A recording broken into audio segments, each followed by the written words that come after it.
안녕하세요 여러분, 그말입니다. 여러분, 근로자라면 매년 하는 연말정산, 솔직히 뭐가 뭔지 하나도 모르겠죠. 옆자리 사람은 엄청 돌려받는 것 같은데 나는 아니고, 시키는 대로 서류를 내긴 했는데 맞게 한 건지도 모르겠고, 회사에서 다 알아서 해주는 것 같지만 사실 회사는 나 대신 서류만 제출해줄 뿐 환급액을 늘릴 수 있는 꿀팁 같은 건 절대 안 알려주거든요. 그래서 오늘 연말정산 총정리 영상을 준비해봤어요. 근데 연말정산은 1월에 하는데 제가 이 영상을 11월에 들고 온 이유가 뭘까요? 11월과 12월 이 두 달이 마지막으로 공제액을 키워 환급액을 늘릴 수 있는 시기거든요. 카드 사용, 월세 납부 등등 이때 어떻게 하느냐에 따라 내년 2월에 13월에 월급을 받을 수도 있고, 반대로 내 피 같은 돈을 더 내야 할 수도 있습니다. 매달 작고 소중한 월급에서 아끼고 아껴서 살았는데 거기서 돈을 내라고 하면 진짜 눈물 나죠. 오늘 이 영상 보시고 연말정산 개념 제대로 꽉 잡고 가시고 11월, 12월에 어떻게 준비하면 더 많이 환급받을 수 있는지 제가 아주 쉽게 정리해드릴게요. 자, 그럼 연말정산이 뭔지부터 알아볼게요. 일단 이름 그대로 연말에 정산한다라는 뜻이에요. 그럼 누구랑 뭘 정산하는 걸까요? 바로 국가랑 나랑 세금을 정산하는 건데요. 근로자라면 매달 월급을 받잖아요. 근데 월급 받을 때 보면 입사할 때 계약했던 연봉을 12로 나눈 금액을 그대로 받는 게 아니라 세금이랑 보험료를 뺀 나머지 금액을 받게 돼요. 이렇게 받은 돈을 우리가 실수령액이라고 하죠. 빠져나가는 항목들은 급여명세서에서 확인할 수 있는데, 국민연금, 건강보험 등 보험이 빠져나가고 소득세와 지방소득세 이렇게 두 가지 세금이 빠져나가는데요. 이때 이 세금을 어떤 기준으로 걷느냐? 국가가 정한 기준표가 있어요. 연봉이 이 정도면 세금은 보통 이 정도 내더라 하면서 정해놓고 월급에서 미리 떼서 가져가는데요. 이걸 원천징수라고 해요. 왜 이렇게 미리 떼냐면 연말쯤 돼서 한 번에 세금을 내라 하면 금액이 커서 부담되니까 12개월로 나눠서 분납하는 개념이에요. 그리고 이렇게 해야 탈세 방지도 되니까요. 근데 문제는 이 원천징수한 금액이 정확하진 않다는 거예요. 왜냐하면 사람마다 상황이 다르잖아요. 부양하는 가족이 있을 수도 있고, 의료비의 지출이 컸을 수도 있고, 기부를 많이 했을 수도 있고요. 하지만 국가가 매달 개개인의 이런 사정을 다 반영할 수는 없으니까 평균적인 금액을 정해서 세금을 먼저 떼어가고, 한 해가 끝나면 실제로 내가 냈던 세금이 많았는지 적었는지 다시 계산을 해주는데요. 이게 바로 연말정산인 거예요. 생각보다 너무 쉽죠? 정산해봤더니 세금을 더 냈다? 그럼 환급을 받는 거고, 덜 냈다면 추가 납부를 해야 되는 거죠. 우리가 흔히 말하는 13월의 월급은 세금을 내야 했던 것보다 훨씬 더 많이 내서 그만큼 많이 돌려받기 때문에 나온 말이에요. 그럼 모든 사람이 13월의 월급을 받을 수 있냐? 당연히 누구나 이렇게 받는 건 아니에요. 국세청 통계에 따르면 2019년부터 2023년까지 5년간 조사를 해봤을 때 연말정산 근로소득 신고자 10명 중 2명은 세금을 환급받기는커녕 오히려 추가 납부를 했다고 해요. 즉 매년 20% 정도는 13월의 월급이 아니라 13월에 세금을 내고 있었던 거죠. 그럼 어떻게 해야 13월의 세금이 아닌 13월의 월급을 받을 수 있을까요? 그걸 이해하려면 먼저 세금이 어떻게 매겨지는지 구조부터 알아야 돼요. 이런 과정을 통해서 최종적으로 세금이 매겨지게 되는데요. 하나씩 아주 쉽게 볼게요. 먼저 총급여액을 계산해줘야 되는데, 이 총급여액은 내 연봉에서 성과급이나 상여금을 더하고 더한 값에서 밥값이나 교통비 같은 비과세 항목을 뺀 금액을 말해요. 이 총급여액이 세금을 계산하는 출발점이 되는 거거든요. 근데 계산된 금액 그대로 세율을 적용하진 않고요. 네가 번 돈 중에서 이만큼은 우리가 세금을 매기지 않을게 하고 나라에서 일부 금액을 빼주는데요. 이게 바로 소득공제입니다. 예를 들어 보자면 총 급여액이 3천만 원인데 소득공제를 통해 500만 원이 빠졌다면 실제 세금은 3천만 원이 아니라 2,500만 원 기준으로 계산이 되는 거예요. 이 기준이 되는 금액 자체가 줄어들면 세금도 당연히 줄어들겠죠. 소득공제는 이렇게 세금 계산 전 단계에서 세금을 매길 기준을 낮춰주는 역할을 해주는 거예요. 그럼 대표적으로 어떤 항목들이 소득공제에 포함이 될까요? 첫 번째는 인적공제예요. 내가 번 돈으로 누군가를 돌보고 책임지고 있다면 공제가 들어가는데요. 나 자신도 이 인적공제에 포함이 돼서 기본적으로 공제가 들어가고요. 부모님, 형제자매, 자식, 배우자까지 나이나 소득 요건을 충족하면 공제를 해줍니다. 또 만 70세 이상의 부양가족이 있거나 가족 중에 장애인이 있다면 추가 공제를 신청할 수 있어요. 만약 부모님 중 한 분이라도 나이나 소득 요건을 충족하면 반드시 공제 신청을 해야겠죠. 이때 주의해야 될 점은 인적공제는 절대 이중공제가 안 되기 때문에 가족 중에서 소득이 가장 높은 사람 사람에게 공제 혜택을 주거나 전략을 한번 짜보는 게 유리하겠죠. 두 번째는 바로 많이들 알고 있는 카드 공제인데요. 신용카드나 체크카드, 그리고 카드뿐만 아니라 현금 영수증을 발행한 현금까지 사용하면 일정 비율을 공제해주는 거예요. 대신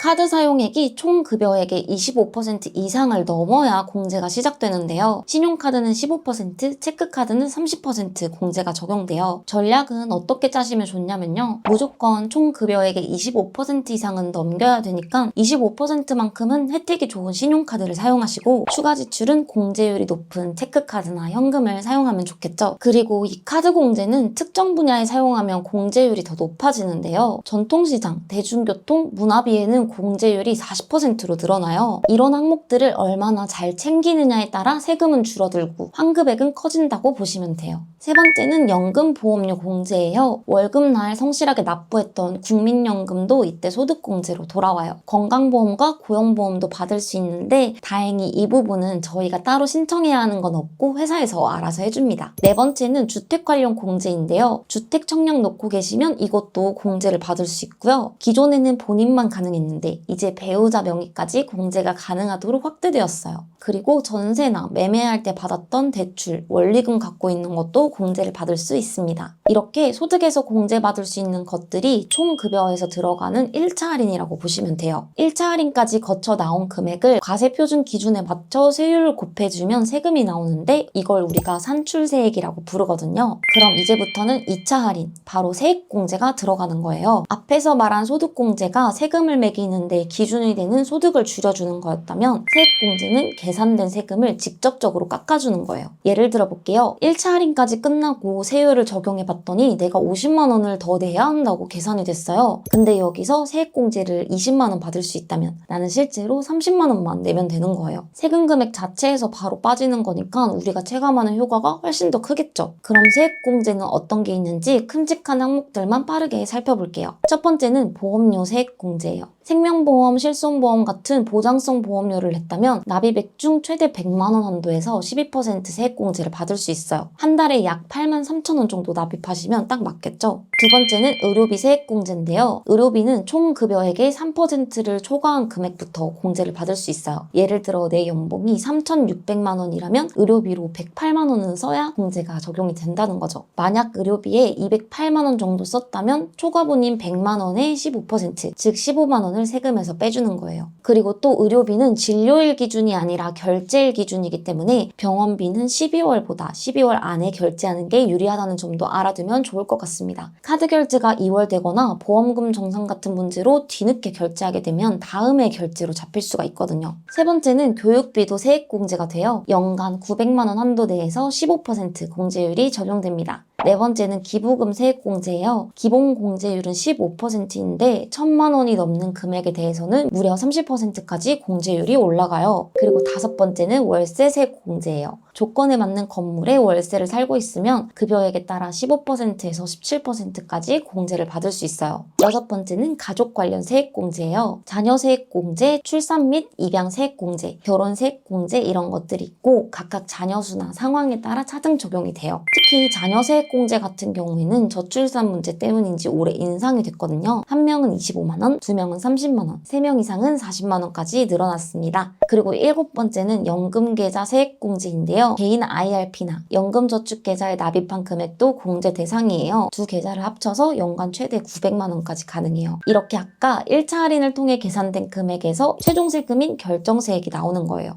그리고 우리가 매달 납부했던 세금과 이 결정세액을 비교해서 세금을 환급받을지 아니면 추가로 더 납부할지 결정이 되는 거죠. 그러면 남은 2달 동안 세금을 조금이라도 줄이기 위해 지금 당장 할 수 있는 방법들도 알아볼게요. 첫 번째는 중소기업 취업자 소득세 감면 제도를 활용하는 건데요. 청년이거나 고령자거나 장애인이거나 경력단절 여성이면 이 제도를 통해서 청년은 5년간 90%, 나머지는 3년간 70%를 감면받을 수 있어요. 연간 200만 원까지 한도가 있긴 하지만 풀로 받으면 5년간 1,000만 원 절세가 가능한 거죠. 단 회사에 중소기업 취업자 소득세 감면 명세서를 직접 작성해서 제출해야 돼요. 한 가지 팁을 드리자면 청년은 5년간인데 언제 신청하느냐에 따라 시작 시점이 달라져요. 저는 사회 초년생 때 연봉이 낮을 때부터 이 제도를 신청해서 한도를 꽉 못 채운 게 조금 아쉽더라고요. 나이 제한에 걸리지 않는다면 연봉이 어느 정도 오른 시점에 전략적으로 신청하는 것도 방법인 것 같아요. 두 번째는 고향사랑 기부제라는 건데요. 제가 아까 기부금도 세액공제가 된다고 말씀드렸잖아요. 이 고향사랑 기부제는 내 고향에 기부를 하면 10만 원까지 기부금 전액이 세액공제가 되고 낸 금액의 30%, 즉 3만 원 상당의 답례품도 받을 수 있는 거예요. 올해는 한도도 2천만 원까지 늘었다고 하더라고요. 세금을 줄여야 된다면 이 제도도 정말 유용하겠죠? 답례품들도 좋은 게 진짜 많아서 인터넷에 검색하면 인기 답례품 추천 같은 것도 확인할 수 있습니다. 세 번째는 절세계좌로 너무 유명한 연금저축계좌나 IRP 꼭 만들기예요. 연금저축계좌랑 IRP는 900만 원까지 세액공제가 가능한데요. 단독으로 보면 연금저축계좌는 연간 600만 원까지 세액공제 혜택을 받을 수 있고 IRP는 900만 원까지 가능해요. 여기서 가장 추천하는 방법은 600만 원까지는 연금저축계좌에 넣고 나머지 300만 원은 IRP에 넣는 조합인데 만약 나는 조금 더 안정적으로 가고 싶다면 IRP 비중을 높이는 것도 방법인 것 같아요. 네 번째는 청약저축도 소득공제가 되잖아요. 청년주택드림 청약통장에 가입하면 연 납입금액의 40%까지 소득공제가 돼요. 최대 300만 원 한도입니다. 근로소득 7천만 원 이하라면 가입이 가능하고 금리 우대에다가 연 600만 원까지 비과세 혜택이 있어요. 그리고 최초로 청약통장으로 대출까지 연계가 되는 상품인데요. 1년 이상 가입하고 1,000만 원 이상 납입 실적이 있으면 최저 2.2% 금리로 대출까지 연계되는 상품이에요. 그리고 마지막으로 이제 홈택스가 정말 잘 되어 있어서 연말정산 미리 보기 서비스를 이용하면 카드 사용에 기부금, 보험료가 자동으로 불러와지고 남은 2달 동안 어떻게 사용해야 환급액이 바뀌는지도 확인할 수 있어요. 신용카드를 사용하냐, 체크카드를 사용하냐, 카드 사용에 대한 공제 한도도 계산해서 바로 보여줍니다. 그리고 맞춤형 공제 안내 서비스도 시행되는데요. 국세청이 공제 가능성이 높은 근로자에게 직접 안내를 해주는 서비스예요. 예를 들어 월세에 살고 있으면 월세 세액공제 안내를 해주는 거죠. 카카오톡이나 네이버 전자문서로 안내문을 보내준다고 하니 알림 꼭 확인하시길 바랄게요. 오늘 영상을 정리해보자면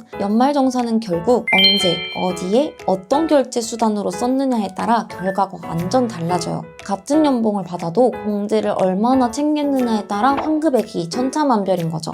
한 가지 기억해야 할 점은 우리 연말정산은 내가 냈던 세금을 돌려받는 거예요. 그럼 이 말인 즉슨 나는 내가 냈던 세금보다 더 많은 돈을 돌려받을 순 없다는 거겠죠. 1년간 내가 납부한 세금이 100만 원이라면 연말정산 때 돌려받을 수 있는 최대 환급금도 100만 원인 거예요. 내가 세금을 적게 내고 있는 근로자라면 무리하게 공제 혜택을 챙길 필요도 없다는 거. 이것도 기억하면서 마무리할게요. 오늘 영상이 사회초년생 분들께는 연말정산 구조를 이해하고 근로자분들께는 놓치고 있던 공제 항목을 다시 확인하는 좋은 계기가 됐으면 좋겠습니다. 저는 그럼 다음 영상에서 더 유익한 재테크 정보로 돌아올게요. 도움이 되셨다면 구독과 좋아요 부탁드립니다. 그럼 안녕.